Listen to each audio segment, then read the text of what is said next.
안녕하세요. 다들 수박 좋아하시나요? 벌써 마트에 수박이 나왔더라고요. 저는 얼마 전 마트에 갔다가 수박을 보고 반가운 마음이 들었던 이제는 50대를 바라보고 있는 한 여성입니다. 오래전 이야기부터 시작을 해보자면 저는 하루아침에 아주 갑작스럽게 고아가 되어버린 사람이에요. 아빠는 태어날 때부터 없었답니다. 저희 엄마는 미혼모셨어요. 작은 키에 단발머리, 화장기 없는 얼굴. 안 그래도 어린 나이에 저를 낳으셨는데 엄마의 어려 보이는 외모까지 합해져 사람들은 제가 저 사람이 우리 엄마예요 라고 하면 다들 놀라는 표정을 지었었어요. 엄마는 서툴렀지만 사는 동안 제게 좋은 분이셨습니다. 갑자기 일찍 세상을 뜬 것만 빼면요. 저희 동네엔 엄마와 길에서 가끔 대화를 나누고는 하던 한 아주머니가 있었어요. 늘 파란색 가디건을 입고 계셔서 엄마는 제게 그 아주머니를 이야기하실 때면 그 아주머니를 파란 아줌마라고 칭했었어요.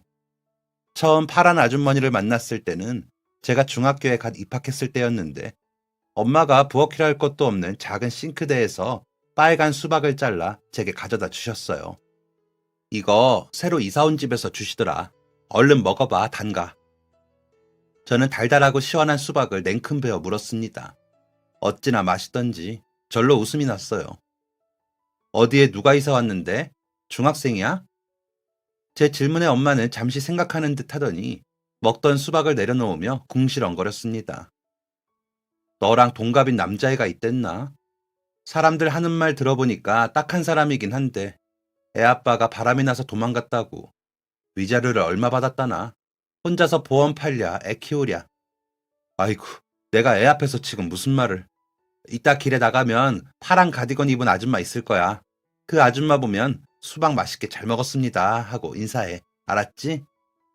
그 후로 저는 엄마가 시키신 대로 종종 파란 아주머니께 인사를 하고 간식 같은 걸 받아먹고는 했었습니다.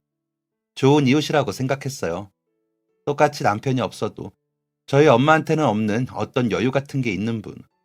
동네 아주머니들은 엄마와 파란 아주머니를 처지가 비슷한 사람 취급했지만 제 눈엔 확실히 보였습니다.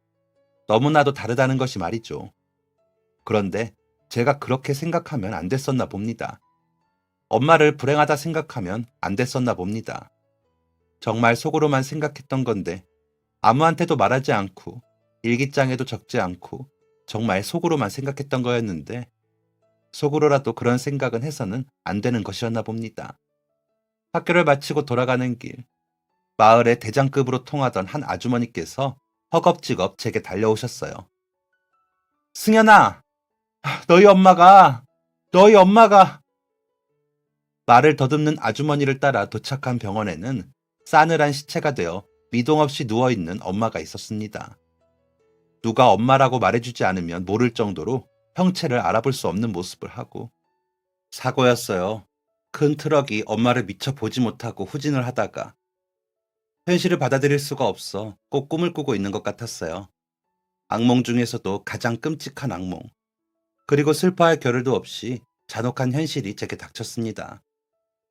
보육원에서 자라 미혼모의 삶을 살았던 엄마에겐 가족, 친척도 없이 오직 저 하나뿐이었거든요.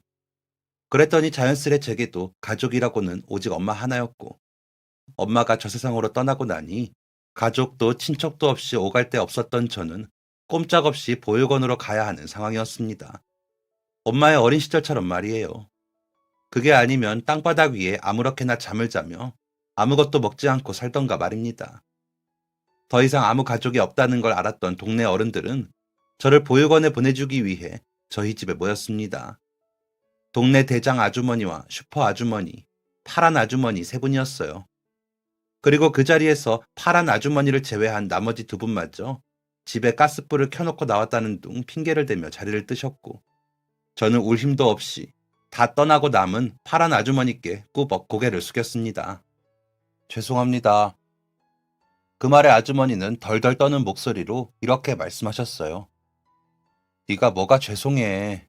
아줌마가 다 잘 알아볼 테니까 힘들어도 조금만 기다려. 응? 알았지? 파란 아주머니마저 문을 나서고 혼자 남은 집에서 저는 품에 안고 있던 엄마의 사진을 꺼냈습니다. 나 이제 고아된 건가? 그때 저는 제가 고아가 됐다는 사실을 처음 실감했습니다. 사진에 대고 속으로 엄마에게 말을 걸었어요. 엄마, 남편도 가족도 없는데 나 낳지 말고 다른 인생 살지. 이렇게 짧게 살다 갈 거면 나 낳지나 말지. 나 이제 어떡하지? 나 어떡하지, 엄마? 그렇게 며칠을 울며 잠드느라 학교도 계속 못 간 채 집에만 있었습니다. 그러던 어느 날 문이 끼익 열리더니 파란 아주머니께서 들어오셨어요. 아, 나 이제 보육원 가는구나.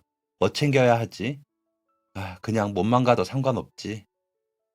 혼자 슬픈 생각을 이어가고 있는데 아주머니께서 한숨을 푹 쉬시며 너 이리 와볼래? 하시는 겁니다. 저는 힘이 빠진 몸을 억지로 일으켜 아주머니 앞에 섰습니다. 씻지도 않은 꼬질꼬질한 쓰레기 같은 저의 몸 위로 아주머니의 가디건이 둘러졌어요. 너 밥은 먹었어? 있잖아. 너 그냥 아줌마 집에서 학교 다닐래? 밥도 먹고 잠도 자고. 눈이 휘둥그레졌습니다.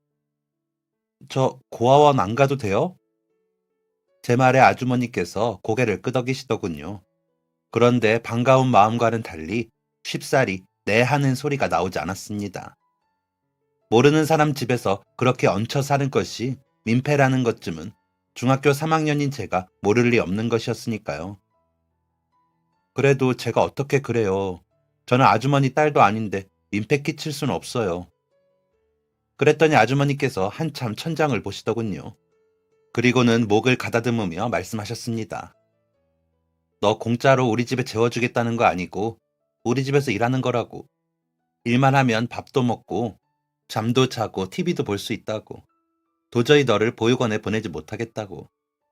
죄송스러워서 눈치를 보느라 굳어버린 제게 아주머니께서는 미안할 것 없다며 너 식모라고 들어봤느냐며 정정당당하게 일을 해서 우리 집에 살게 해주는 거라고 애써 저를 달래셨습니다. 솔직히 보육원에 가는 것이 무서웠던 저는 조용히 고개를 끄덕이며 생각했어요. 진짜, 진짜 열심히 일해야겠다. 그러나 식모는 명분이었습니다. 아주머니께서는 제게 단 한 번도 그렇다 할 일을 시키지 않았기 때문이에요. 별것 아닌 잔심부름 같은 걸 시키며 밥을 해주시고 월급이라며 용돈을 쥐어주시고 학교까지 보내주셨습니다. 저는 잔심부름만 하고도 저를 먹이고 재우고 해주시는 아주머니께 감사해서 아주머니께서 퇴근하시기 전까지 제 자신에게 미션을 주며 먼저 나서서 집안일을 하곤 했습니다. 당연한 것이라고 생각했었고 할 일이 없을 땐 불안하기도 했습니다. 그렇게 온통 낯설고 어색하고 불편한 것들 뿐이었지만 저는 어쨌든 적응해야 했고 민폐가 되어서는 안 됐고 잘 해야만 했습니다. 그러다 보니 제 성격은 점점 소심해져 갔어요. 뭐만 하면 눈치를 보기 일쑤였습니다. 딱 하나 예외가 있긴 했지만요. 그 집에는 아들이 하나 있었는데 저와 동갑내기였어요. 장난기 많은 아이였고 웃을 때 보조개가 들어가는 예쁜 미소를 가진 남자애였습니다. 그 애는 갑자기 굴러들어온 제가 싫지도 않은지 어색해하는 제게 장난도 많이 쳐주고 말도 많이 걸어줬어요. 고아가 됐다는 생각에 집도 없어 남의 집에 식모라는 명분으로 들어와 살고 있다는 생각에 마냥 소심하기만 했던 제가 활발하지는 못해도 남들 앞에서 웃는 얼굴로 학교 생활을 할 수 있었던 것은 다 그 아이 덕분이었습니다. 저를 괴롭히는 애가 있어 집에 가서 바닥에 엎드려 몰래 울고 있으면 그 아이가 문을 벌컥 열고 제 머리카락을 잡아당기며 놀려댔습니다. 그럼 저는 속상해서 더 울었었어요. 하지만 다음날 학교에 가면 놀랍게도 저를 괴롭혔던 애가 울면서 제게 와 사과를 했었습니다. 제 앞에선 넌 바보같이 그걸 당하냐고 놀림거리를 삼았다가도 저를 대신해 그 아이를 혼내주었던 것입니다. 그런 일은 한두 번 있는 일이 아니었고 어느덧 저는 학교에서 쟤 건드리면 진욱이한테 맞는다 라는 소문 안에서 보호되고 있었습니다. 여기까지 들어보시면 어느 정도 다 예상하셨겠지만 그 아이는 공부를 지독하게도 못했어요. 저는 정말 소심한 성격이라 아무리 그 녀석들이 놀리고 장난을 쳐도 반박을 못할 정도였는데 지금 생각해보니 그 녀석이 공부머리가 없다는 것이 최고의 놀림거리였는데 아쉽긴 합니다. 물론 그렇다고 해서 제가 엄청나게 공부를 잘하는 머리가 비상한 아이였던 것은 또 아니에요. 하지만 학생이 공부를 해야 하는 것은 당연한 일이라고 생각했고 했는데 못하는 게 아닌 안 하고 노는 게 잘못되었다고 생각했습니다. 저를 괴롭힌 나쁜 아이들을 한 주먹에 제압하고 편하게 공부할 수 있도록 만들어준 그 녀석에게 많이 고마웠던 마음에 저만의 방식으로 도움을 주고 싶기도 했었고 말이에요. 그래서 저는 진욱이의 성적표를 보시고 이마에 수건을 두른 채 시름시름 고민을 앓으시는 아주머니께 조심스레 말씀드렸습니다. 저, 저도 잘하는 건 아니지만 제가 김진욱 한번 가르쳐 볼까요? 아주머니께서는 제 말을 듣고 순간 귀가 쫑긋하여 몸을 일으키셨다가 다시 몸을 뉘이며 말씀하셨어요. 너 공부하기도 바쁜데 괜찮아. 저놈이 뭐 손댄다고 달라질 아이도 아니고. 마음은 고맙다 승연아. 네 말을 들으니 그래도 좀 힘이 나네. 아이고 이럴 때가 아니지.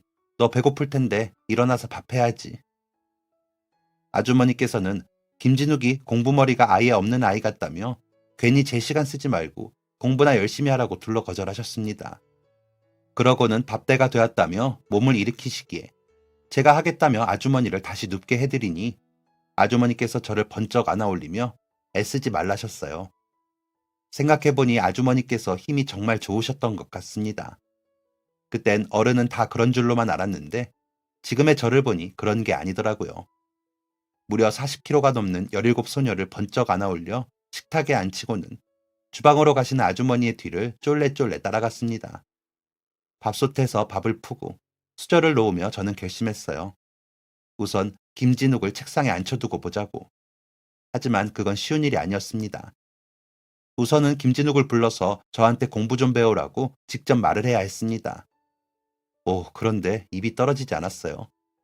그래서 마음과는 달리 그 녀석의 방문 앞에서 이러지도 저러지도 못하고 알짱거리고 있는데 방문이 벌컥 열려버렸습니다. 뭐하냐? 저는 그대로 김진욱의 옷깃을 집게 손가락으로 집어 제 방 책상으로 데려갔어요. 펼쳐진 교과서와 빈 공책 2개를 보고 이게 뭐냐는 듯 얼굴에 물음표를 띄우는 김진욱에게 작은 목소리로 말했습니다. 공부하자. 야, 무슨 공부야, 내가. 됐어. 나 공부머리 없어. 너나 해. 김진욱은 많이 당황한 것 같은 목소리로 대답했습니다. 한 집에 살아도 자기가 먼저 말을 걸기 전에는 말 한마디를 걸지 않던 저였는데 갑자기 불러내서 공부를 하자고 하니 꽤나 당황스러웠을 것입니다. 너도 이거 숙제 있지 않아? 저는 너무 단호한 거절에 마음이 상해 살짝 정색을 하고 교과서를 눈앞에 들이밀었어요. 흠칫 몸을 피하던 녀석은 못 이기는 척 자리에 앉았습니다. 저는 그때 절반은 성공이라고 생각했어요. 하지만 그건 저의 착각이었습니다. 함께 앉아 숙제를 풀던 도중 녀석이 너무 열심히 끄적이고 있기에 제법이다 싶어서 공책을 보게 되었는데 빼곡히 글자로 가득해야 할 공책엔 글자 대신 엉망진창 그림들이 공책 위를 기어다니고 있는 게 아니겠어요? 기가 막혔습니다. 너 미술 숙제 있니? 단어를 빼곡히 적어도 모자랄 판에 미술 시간도 아닌데 그림이나 그리고 있다니 좋은 말이 나가지가 않았습니다. 왜 안 하려는 거지? 여태껏 먹은 밥이 아깝지도 않나? 뭐가 되려고 저러지? 가슴이 답답했어요. 그러자 김진욱은 공책을 덮고 책상 위로 턱을 깨며 말했습니다. 떡볶이가 먹고 싶어서 공부가 안 된다. 안 돼. 다리를 달달 떨어대는 탓에 책상이 덩달아 흔들렸고 1시간 전에 밥을 먹어 아직 더부룩한 속을 누르며 빠른 체념을 해야 했습니다. 제가 깜빡한 거죠. 하란다고 하는 애가 아니라는 걸 말이에요. 맞습니다. 그렇게 앉혀놓는다고 네 하고 고분고분 공부를 할 아이였다면 아주머니께서 저렇게 앓으시기 전에 자기가 먼저 알아서 진작 공부를 시작했을 것이었습니다. 제가 너무 과대평가한 것 같았습니다. 김진욱은 빠른 체념과 빠른 반성을 가능하게 하는 아이였어요. 저는 말없이 김진욱의 옷깃을 집게 손가락으로 집어 방문 밖으로 내보냈고 닫힌 문 너머로 진짜 떡볶이 안 먹을 거야? 나 지금 너 잘 먹는 골목에 있는 그 떡볶이 말하는 건데? 하는 소리가 들려왔지만 괘씸한 마음에 무시를 해버렸습니다. 그리고 다음날 학교를 마치고 걸어가는데 운동장에서 저를 발견한 김진욱이 뛰어오더군요. 야 승현아, 오늘은 떡볶이 콜? 먹자 먹자, 응? 나 잔돈 가져왔어. 제 속은 며칠을 끙끙 앓은 아주머니를 생각하면 타들어갔는데 이 희귀한 생명체는 대체 무슨 생각으로 하루를 사는 건지 대꾸도 하고 싶지 않았습니다. 대관절 떡볶이가 도대체 뭐가 중요해서 얼굴을 볼 때마다 떡볶이 타령을 하는 건지 몇 년을 놀려대도 반박하고 싶지 않았던 제 마음에 작은 소용돌이가 쳤습니다. 순간적으로 욱했지만 다른 아이들도 함께 있어 저답지 않게 큰 소리를 낼 수는 없으니 발 뒤꿈치를 들어 김진욱의 귀에 대고 속삭였어요. 누구세요? 저는 공부 안 하는 학생이랑은 겸상 안 해요. 계속해서 걸어가는 제 뒤로 김진욱이 우뚝 멈추어 서는 것이 느껴졌습니다. 심장이 두근두근 거렸어요. 그렇게까지 단호하게, 그렇게까지 심한 말을 해본 것은 처음이었기 때문입니다. 한참을 걸어가다가 더 이상 김진욱이 따라오지 않는 걸 확인하고 나서야 숨을 후 내쉬었어요. 며칠을 그렇게 했더니 저만 발견하면 장난을 걸어보려 달려오던 김진욱도 멈칫하고 발걸음을 돌리게 되었습니다. 학교뿐만 아니라 집에서도 마찬가지였어요. 서로가 서로를 없는 사람처럼 찬바람을 일으키던 어느 날, 그러니까 아마 사흘 정도 지났을 것입니다. 학교를 마치고 방문을 열었는데 책상 위에 김진욱이 다소곳한 자세로 앉아있더라고요. 깜짝 놀라 저도 모르게 다시 방문을 닫았다가 눈을 한번 비비고 다시 방문을 열었습니다. 잘못 본 것이 아니었어요. 오해하지 마. 내가 떡볶이 같이 먹을 사람 없어서 공부하는 거니까. 누가 봐도 여태 삐진 티를 팍팍 내는 김진욱의 뒷모습이 처음으로 대견해 보였습니다. 저는 성심성의껏 김진욱에게 모르는 것들을 가르쳐 주었고 그 녀석은 중간중간 다리를 떨고 노래를 흥얼거리긴 했지만 그래도 끝까지 엉덩이를 붙이고 잘 따라와 주었습니다. 대견하고 기특하지 않을 수 없었어요. 오늘 한 거 다 이해했냐는 말에 앞집에 사는 진돗개의 꼬리가 흔들리는 모양처럼 힘차게 고개를 끄덕인 김진욱이 그럼 이제 떡볶이 먹으러 가자고 말하기 전까지는 말입니다. 정말 떡볶이가 먹고 싶어서 책상에 앉은 거라면 겨우 그날 하루 3시간 30분 가지고는 어림도 없다고 생각했어요. 저는 아주머니께 말씀드려 받아온 그 녀석의 성적표 위에 줄을 긋고 과목별로 목표 점수를 적어 녀석의 공책 위에 올려주었습니다. 이게 뭐냐고 한숨을 쉬는 김진욱에게 저는 말했어요. 이 정도 점수 나올 정도로만 마음 잡고 공부 계속하면. 제 말에 김진욱은 황당하다는 듯 머리를 쥐어뜯으며 오버액션을 취했습니다. 악마라고. 기말고사까지 떡볶이 먹지도 말라는 거냐고. 그때까지만 해도 제 속은 덜덜 떨고 있었습니다. 저렇게 머리를 쥐어뜯는 게 공부하기 싫어 장난스럽게 표현하려는 거라는 걸 알지만 혹시나 그동안과는 다른 저의 말투에 녀석이 화를 내기라도 할까봐 나 학교에서 보호해준 거 고마워서 도와주고 싶은 거라고 말해야 하나. 하지만 소심한 제가 낼 수 있는 용기는 거기까지가 최선이었습니다. 그리고 한편으로 생각했죠. 기말고사 치고 나면 저 점수가 나올 수 있다는 건가? 떡볶이를 먹을 자신이 있다는 건가? 희망을 품었습니다. 하루가 지나고 또 하루가 지날수록 김진욱은 책상에 앉아있는 걸 점점 더 괴로워했지만 금방이라도 도망칠 것 같은 표정과는 달리 녀석의 엉덩이는 꽤 얌전히 의자에 붙어있어 주었습니다. 어느새 저희들은 학교가 마치면 약속이라도 한 듯 밤 늦게까지 책상에 나란히 앉아 공부를 하게 되었어요. 이게 되는 것이었다니. 성적이 얼마나 오를지 섣불리 판단할 순 없었지만 녀석이 공부를 하는 행위 자체가 너무 뿌듯했어요. 몇 번이고 상상 속 제 자신에게 잘했다고 머리를 쓰다듬어 주었습니다. 그러던 어느 날이었어요. 김진욱과의 과외 아닌 과외 시간이 끝이 나고 책상에 앉아 다가올 시험 공부를 더 하려던 그때 조용히 노크 소리가 울리고 아주머니께서 저를 부르셨어요. 꽤 늦은 시간이라 부랴부랴 나간 거실. 아주머니께서 조심스럽게 가리키는 손끝에는 열린 방문 틈 사이로 열심히 공부를 하고 있는 김진욱의 뒷모습이 보였습니다. 정말 깜짝 놀라서 그 자리에서 그만 소리를 지를 뻔했어요. 입을 틀어막은 저를 다시 제 방으로 데려간 아주머니께서 기쁨에 찬 목소리로 속삭이셨습니다. 세상에, 내일은 해가 서쪽에서 뜨려나 보다. 무슨 일이니 이게 다. 승현이 너 덕분이야. 외를 들어도 눈 하나 꿈쩍 안 하는 아이를 네가 사람 만들었네. 고맙다. 이리 와. 아줌마가 어깨 주물러 줄게. 머리에 뇌 대신 돌든 친구 과외해주느라. 남는 시간에 네 공부하느라 얼마나 피곤했겠어. 아주머니의 말솜씨에 웃음이 빵 터져서 어깨를 주물러 주시는 손길이 조심스러운지도 모른 채 막 웃어버렸습니다. 한참 웃고 나서야 제 어깨를 주물러 주시는 아주머니의 손에서 온기가 느껴져 마음이 이상했고 괜히 눈물이 날 것 같은 마음에 이제 제가 해드리겠다며 자리를 바꿔 앉아 아주머니의 어깨에 손을 올렸어요. 처음 만져보는 아주머니의 어깨는 생각보다 딱딱했습니다. 고생을 많이 하고 계신다는 의미이기도 했었죠. 어렸을 적 엄마께 배웠던 어깨 뭉친 근육 안마하는 방법을 떠올려 어깨를 주물러 드리는데 쉽지 않았습니다. 다름이 아니라 너무 세게 하면 아플 것 같아 조심스러웠기 때문이에요.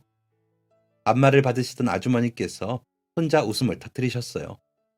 간지러워서 못하겠다며 다시 자리를 바꿔 앉은 저희 두 사람. 하나도 아프지 않게 부드럽고 따뜻한 손길로 주물러 주시는 아주머니의 온기가 꼭 제게 잘 살고 있다고, 잘 버텨내고 있다고 어깨를 두드려주는 손길 같아서 미소가 흘러나왔습니다. 꼭 응원을 받는 기분이었어요. 제 착각일 수도 있겠지만요. 그리고 저는 그날 밤 잠자리에 들기 전 창문 밖에 동그랗게 떠오른 하얀 달을 보며 소리 죽여 울었습니다. 엄마는 왜 나를 혼자 남겨두고 세상을 떠나서 나를 이토록 슬프게 하는 건지, 아주머니는 왜 피 한 방울 안 섞인 낯선 아이를 데려다 이렇게까지 다정하고 따뜻하게 대해주시는 건지 복잡한 마음이 얽히고 얽혔던 밤이었습니다. 본격적으로 공부를 해보겠다 마음먹은 김진욱이었지만 첫 단추가 아주 멋있는 모양으로 깨어지지는 못했었어요.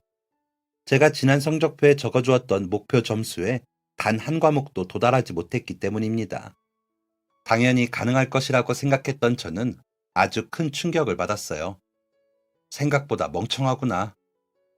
김진욱은 짜증난다는 듯 안 하는 데에는 다 이유가 있다 라고 말을 했습니다. 그 말을 하는 김진욱이 정말 진심으로 안타깝고 측은하기까지 해서 저절로 눈물이 고였어요. 그걸 실시간으로 보고 있던 녀석의 얼굴이 당황스러움으로 물들기에 아, 눈물이라도 흘려서 얘를 위로해줘야겠다 싶어 눈을 꼭 감았습니다. 그런데 드라마 속 여주인공처럼 또르르 흘러나올 줄 알았던 눈물은 그 양이 부족했던 건지 뺨을 타고 흐르기는커녕 속눈썹에 한 방울 삐죽 고이고 말았어요. 뜻대로 되지 않아 민망해진 분위기 속 눈을 못 뜨고 어쩌지 고민하는 내 머리 위로 김진욱의 목소리가 들려왔습니다. 혹시 너 지금 눈으로 집 자냐? 위로할 거 없어. 또 하면 되지. 야, 나 은근 오기 생기네 이거. 나 맨날 전교 1등 되는 상상하잖아. 진짜 멋있을 것 같지 않냐? 안 그래도 인기 많은데 난리 나겠다. 하, 야 승현아, 너 지금 내 얼굴 실컷 봐둬라. 나중엔 나 만나려면 줄 서서 만나야 될지도 몰라. 잠깐이나마 녀석의 감정을 공유해보려 했던 제 자신이 한심해졌습니다. 그렇게 저의 인생 첫 과외는 울퉁불퉁 어색하지만 제법 정이 가는 단추를 깰 수 있었고 아주머니께서는 더 이상 김진욱의 성적 때문에 머리를 싸매고 알아눕지 않게 되셨습니다. 제가 그토록 바라고 바라던 바를 해낸 것입니다. 저희는 그렇게 방학 내내 함께 공부를 했어요. 여름엔 선풍기 한 대로 방 안에 앉아 더위를 식히며 공부를 하고 겨울엔 필기를 하는 오른손이 너무 시리다고 장갑을 끼고 공부를 하는 녀석을 보며 공부를 했습니다. 1학년이 지나 2학년 첫 중간고사 성적표가 나왔을 때 김진욱은 늦은 시간까지 일을 하다 돌아오신 아주머니를 등에 업고 거실을 달리고 또 달렸습니다. 원인도 모른 채 아들의 등에 업혀 내려달라고 소리치시던 아주머니께서는 성적표를 확인하시고는 녀석의 등에서 성큼 내려와 반대로 저를 들쳐 업으셨어요. 무겁다고 내려달라고 하는 말에도 아랑곳 않고 저를 악이 업듯 들쳐업은 아주머니의 입에선 흥에 겨운 노래자락이 흘러나왔습니다. 저희는 미친 사람들처럼 다 같이 손을 잡고 기쁨의 환호성을 질렀어요. 이 집에 들어오고 나서 처음으로 크게 질러보는 기쁨의 소리였습니다. 그렇게 제대로 정신을 차린 김진욱은 무서우리만큼 공부에 빠져들었고 고3이 되었을 땐 제 점수를 훌쩍 뛰어넘을 만큼 좋은 성적을 내었습니다. 그 와중에도 김진욱은 아, 이거 제자가 선생을 이렇게 쉽게 뛰어넘어도 되는지 모르겠네 하고 시간 날 때마다 장난을 쳐대더군요. 약은 올랐지만 기분은 좋았습니다. 녀석이 난생 처음 멋진 녀석으로 느껴지기도 했고요. 뜨거웠던 수능이 끝이 나고 저는 대학 대신 학원에서 자격증을 따 취직을 했습니다. 제가 일하던 곳은 동네의 가정의학과였는데 제법 넓은 평수에 좋은 원장님이 계시던 곳이었어요. 아주머니께선 제가 대학을 가지 않는 것을 반대하시며 어떻게든 대학에 보내려고 하셨지만 제 마음은 그럴 수가 없었습니다. 일부러 꼭 하고 싶었던 일이 있다고, 오랫동안 이 일이 제 꿈이었다고 거짓말을 하고 취직을 했어요. 그래도 정말 행복했습니다. 월급을 받기도 전부터 저는 아주머니께 드릴 선물을 고르기에 바빴기 때문입니다. 대망의 월급날이 되고 아주머니께 드릴 연분홍빛의 스웨터를 곱게 포장했어요. 설레는 마음으로 집에 도착했을 때 거실엔 대학교 수업을 마치고 돌아온 김진욱이 앉아 있었고 아주머니의 모습이 보이지 않았습니다.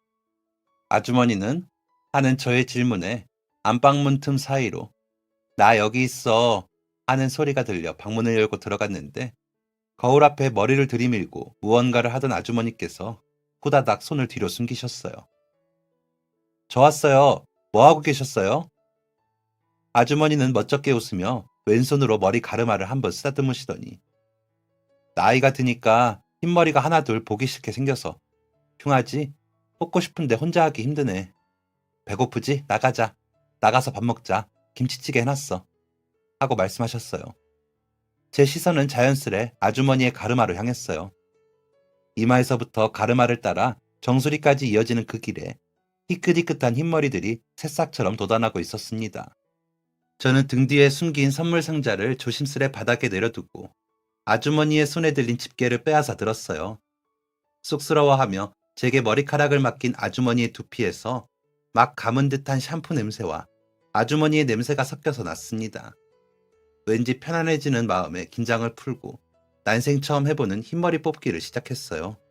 조금밖에 없는 줄 알았는데 빗으로 머리를 넘기고 또 넘길 때마다 뿅 하고 나타나는 흰머리 때문에 마음이 이상했습니다.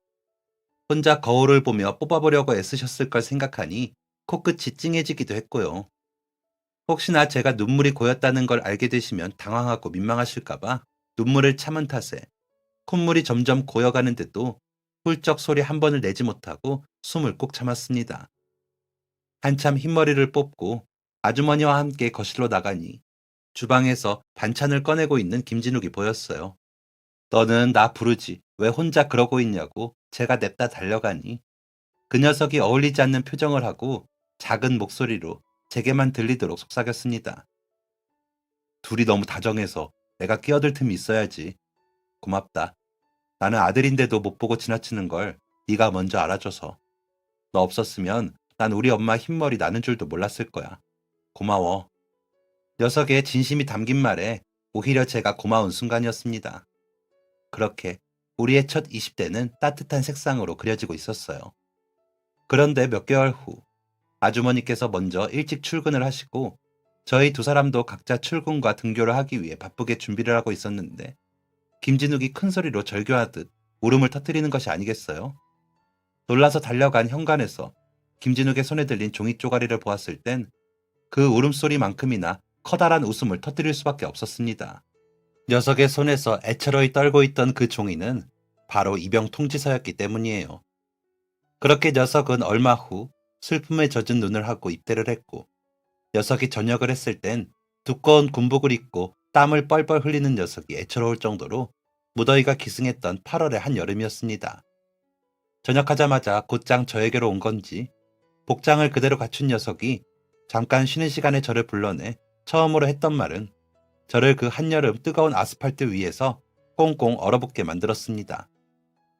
야, 안 본 사이에 더 예뻐졌네. 김진욱의 말 뒤로 맴맴하는 매미소리가 합창을 했어요.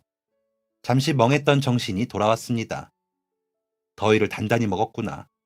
저는 혀를 끌끌 차며 집에 가서 빨리 씻으라는 말만 하고 다시 병원으로 들어갔습니다. 일을 하는 내내 김진욱이 던진 뜬금없는 폭탄 발언이 신경 쓰였지만 단순히 군대에 다녀와 더욱더 업그레이드된 장난일 거라 생각하며 떨쳐버렸습니다. 그리고 역시나 집에서 다시 만난 김진욱과 저 사이에는 언제 그런 말을 했냐는 듯 아무런 일도 일어나지 않았어요. 그러나 그건 그날 딱 하루만이었습니다. 다음 날부터 김진욱은 다른 사람이 된 것처럼 저를 졸졸 쫓아다니기 시작했어요. 평소답지 않게 자꾸 제 옆에서 제가 좋아하는 음식을 먹으러 가자고 하고 좋아하는 영화를 보러 가자며 알짱거리니 더 예뻐졌네 하던 그 모습이 자꾸 겹쳐 보여 힘들었습니다. 며칠을 애걸복걸하는 바람에 한편으로는 군대에 있는 동안 그렇게 영화 보고 떡볶이 먹는 게 하고 싶었나?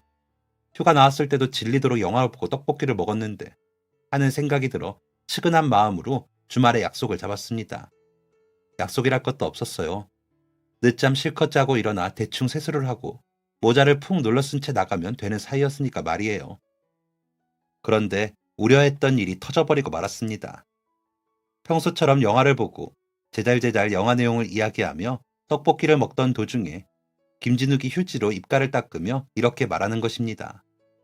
승현아, 나랑 맨날 같이 영화 보고 맨날 같이 떡볶이 먹어줄래? 나 너 좋아해. 사실 군대 가기 전부터, 아니, 수능 치기 전부터 너 좋아했는데, 너 군대 기다리게 하고 싶지 않아서 일부러 참고 참았어. 좋아해. 좋아해, 승현아. 그 빨간 양념이 살에 걸리면 얼마나 고통스러운지 여러분도 경험해 보셨나요? 저는 대답할 틈도 없이 물을 마시고는 정신없이 기침을 하며 분식집을 뛰쳐나와 버렸습니다. 좋아하면 안 되는 사이였습니다. 아주머니께서 저한테 얼마나 잘해주셨는데요. 아무리 착하고 좋으신 분이라도 김진욱이 저를 좋아하는 걸 아시면 마음이 좋지 않으실 것이었습니다. 게다가 제게 있어 김진욱은 그냥 친구였어요. 그렇게 김진욱의 돌발 고백으로 인해 저희는 친구보다 못한 사이가 되고 말았습니다. 저는 그저 침묵을 지키면서 그 녀석의 마음이 하루빨리 나아지길 바랄 뿐이었어요. 그런데 몇 달이 흘렀을까요? 일을 하고 있는데 아주머니께서 울면서 전화를 걸어오셨습니다. 김진욱이 다쳐서 병원에 있다는 말. 퇴근 시간을 30분 남겨두고 저는 발을 동동 굴렀어요. 천년 같은 30분이 간신히 지나가고 녀석이 있는 병원으로 가는 택시 안에서 몇 년 전에 녀석이 하던 것처럼 다리를 덜덜 떨었습니다. 응급실에 도착해 정신없이 사람들 사이를 헤집는데 깁스를 한 팔을 제게 흔들어 보이며 환하게 웃고 있는 김진욱이 보였습니다. 그때 깨달았어요.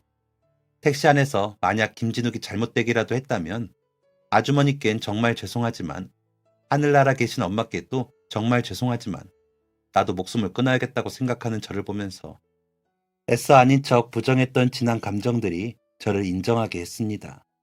사실은 나도 많이 좋아하고 있다고 말이에요. 그렇게 저희는 두 손을 맞잡았고 같은 곳을 보며 꿈을 키워갔습니다. 결혼이라는 꿈을. 연애라는 걸 하면서 저희에게는 친구였던 때보다 더 친구 같고 남이었던 때보다 더 남 같은 순간들이 있었지만 결국 바라보는 곳은 늘 같았습니다. 부부가 되어 아주머니를 모시고 행복하게 사는 것이요.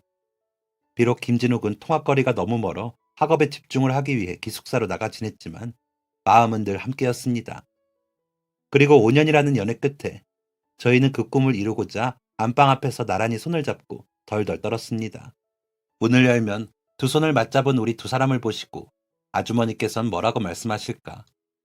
가슴이 두근거리다 못해 터져버릴 것 같았습니다. 김진욱이 방문을 열고 아주머니께서는 늘 그랬듯 변함없는 표정으로 저희를 돌아보셨습니다. 그리고 한 박자 늦게 저희의 손을 발견하시곤 벌떡 몸을 일으키셨어요. 너희... 김진욱이 먼저 무릎을 꿇었습니다. 그리고 저도 따라 그 옆자리에 무릎을 꿇었습니다. 엄마, 저희 결혼하고 싶어요. 허락해 주세요. 옆에서 녀석의 목소리가 들려왔지만 저는 연습했던 말이 쉽게 나오지 않았어요. 무릎 위에 빠르게 포갠 두 팔이 덜덜 떨려왔습니다. 아주머니께서 제 쪽으로 저벅저벅 걸어오시는 소리가 들렸어요. 그리고 상상과는 달리 포근한 품이 저를 폭 안아왔습니다. 옆에서도 놀랐는지 엄마 하는 소리를 냈습니다. 이미 꺽꺽 울어대느라 아무 말도 하지 못하는 제게 아주머니는 말씀하셨습니다. 뭐하러 무릎을 꿇어. 너처럼 착한 애가 무릎 꿇을 일이 뭐가 있다고. 나는 좋아. 너희 두 사람 결혼도 반대할 이유가 없어. 그러니까 울지 마, 응?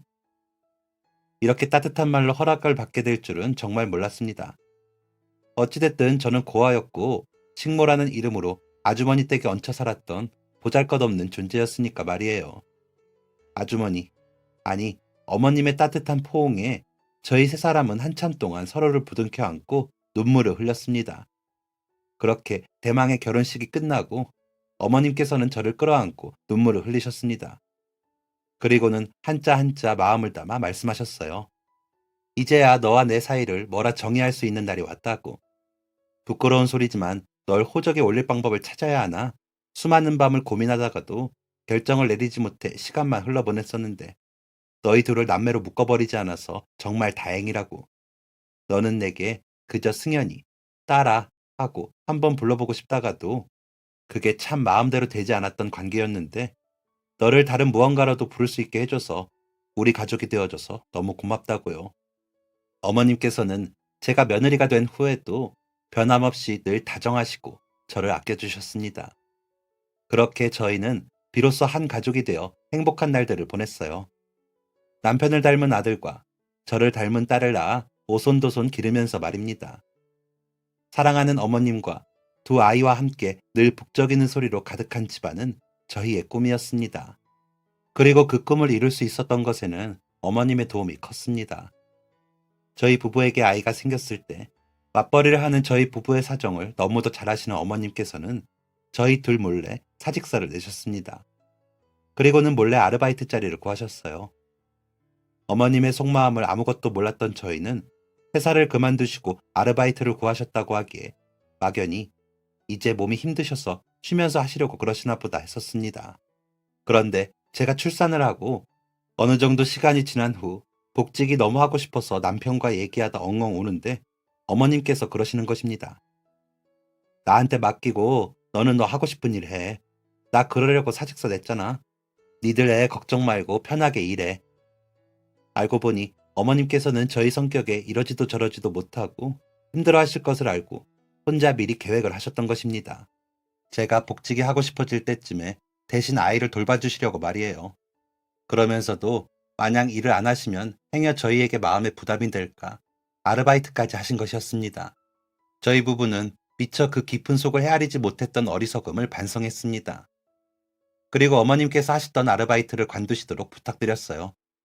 남편이 이번에 승진을 해서 연봉이 올랐으니 어머님께서도 저희 퇴근하시면 쉬시라고 매일매일 칼퇴근하겠다고 너무 감사하다고 그렇게 두 아이가 자랄 때까지 어머님께서는 아이들을 지극정성으로 돌봐주셨고 현실의 벽 앞에서 좌절할 일이 없이 너무나도 행복한 결혼 생활을 이어가고 있었습니다. 그리고 세월이 흐르고 흘러 제가 40 초반에 들어섰을 무렵의 일이에요. 언제부터인가 시어머니가 조금씩 이상한 행동을 하시기 시작했습니다. 뭔가를 자꾸 깜빡깜빡 잊어버리는 일이 잦아 처음에는 건망증이 심해지나 생각했는데 점점 그 정도가 심해지시더라고요. 화장실 칫솔을 안방 서랍에 넣어둔다든지 남편의 신발을 냉장고에 넣어둔다든지 물건을 엉뚱한 장소에 가져다 두시거나 필요 없는 것을 지나치게 잘 간수한다든지 하는 행동을 보이기도 하셨습니다. 또 어디 두었는지 잊어버려 찾지 못하게 되면 누군가 훔쳐갔다고 화를 내기도 하셨어요. 한 번도 그러신 적이 없었는데 저희끼리 나누는 대화에 앞뒤 내용 없이 무조건 트집을 잡으시고 이런저런 아무것도 아닌 일들에 의심이 많아지고 없는 말을 지어내시기도 하고 충동적으로 무슨 일이든 따지거나 시비를 걸어 가족들을 당황시키곤 했습니다. 그러다 당시 제가 일하던 병원 선생님들의 권유로 병원을 찾아 어머님의 치매 검사를 받게 되었고 경증 치매 판정을 받게 되었습니다. 치매는 완치를 기대하기 어려운 병이지만 다양한 치료법으로 증상을 완화시키고 진행 속도를 늦출 수 있어 관리가 필요하다고 하셨습니다. 절망적이었어요. 하지만 마음 편히 절망할 수도 없었습니다. 저희는 그렇게 어머님의 치매 증상 완화를 위해 오랜만에 그때처럼 손을 맞잡았어요. 처음 시작은 일하던 병원 원장님께 고민 상담식으로 절실한 마음을 담아 설명을 듣고 또 듣는 것이었습니다. 그리고 공부를 시작했어요. 목표는 하나였습니다. 더 많은 지식을 습득해서 어머님의 증상 완화를 위해 최선을 다해 힘쓰는 것. 그런데 공부를 하다 보니 치매는 특별한 누군가의 불행만이 아니라 시기의 차이일 뿐 누구에게나 닥칠 수 있는 문제라는 생각이 들더라고요. 그래서 더 전문적인 공부를 해보면 어떨까 하는 생각을 했습니다. 그때 저의 사정을 알고 여러 조언을 아끼지 않았던 원장님께서 조심스레 권유하셨어요. 꼭 20대가 아니라도 직장인이나 제2의 인생을 목표로 공부를 시작하는 사람들을 위해서 주말 강의를 하는 특수 대학원이 있다고 말이에요. 남편과의 상의 끝에 저는 본격적으로 치매 관련 공부를 하기 시작했고, 어머님을 돌보고 아이들을 키우며 틈틈이 공부까지 하면서 바쁘게 지내다 보니 정신을 차렸을 땐 제2의 인생이 눈앞에 와 있었습니다. 사실 말은 정신을 차려보니 그렇게 되었다고 표현했지만 그 사이 여러 힘든 점도 많았었습니다. 하지만 아무리 힘들어도 포기하고 싶지 않았어요. 아픈 어머님의 가족들의 응원이 있었기 때문입니다. 그리고 얼마 전 어머님께서는 오랜 시간을 저희와 함께 많은 것을 나누시다 얼마 전 하늘의 별이 되셨습니다. 먼저 간 엄마에게 마음속으로 편지를 얼마나 띄웠는지 모릅니다. 그곳에서 저희 어머님하고 재밌게 잘 지내달라고, 힘든 시간이 지나가고 여전히 어머님의 빈자리가 저를 먹먹하게 하지만 저는 어머님께서 주신 제2의 인생으로 치매 환자 가족들을 상담하는 일을 하고 있습니다. 보잘것없던 저에게 마지막까지 멋진 선물을 주시고 떠나신 그분이 오늘따라 너무 보고 싶습니다. 파란 아주머니이던 시절 처음으로 제게 주셨던 그 수박 한 입으로 시작해 지금의 제 인생을 만들어주신 어머님께 사랑한다고 더 많이 말씀드리지 못해 마음이 아픕니다. 그래서 오늘도 더 열심히 가족을 사랑하고 표현하고 일을 하며 삽니다.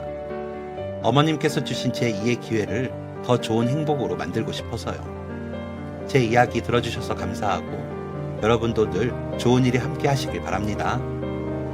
지금까지 사연 들어주셔서 감사합니다.